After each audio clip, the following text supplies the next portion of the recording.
কেউ জাতীয় নির্বাচনে অংশগ্রহণ করতে পারবে না। তারা নাকি নির্বাচন করবেন, এই নির্বাচন যেন তারা না করতে পারে। বাংলাদেশের ইতিহাসে কোন অন্তর্বর্তীকালীন সরকার কিংবা তত্ত্বাবধায়ক সরকারের কোন উপদেষ্টারা, কোন সদস্যরা বিগত দিনে নির্বাচন করতে পারে না। আমরা রাজপথে লড়াই করেছি দীর্ঘ 17 বছর, লড়াই সংগ্রাম করে আমরা আজকে নিঃস্ব। জেল, জুলুম, নির্যাতন, নিপীড়ন যা আছে সব আমাদের উপরে চলেছে।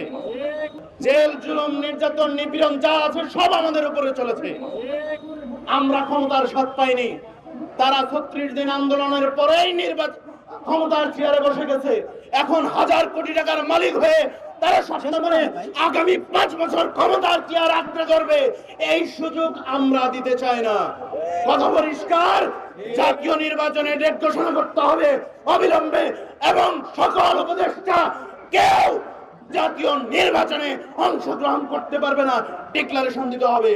অন্যথায় যদি কঠোর থেকে কঠোর আন্দোলন গড়ে তোলে জাতীয় নাগরিক জোট, এই জোয়ার আপনারা থামাতে পারবেন না।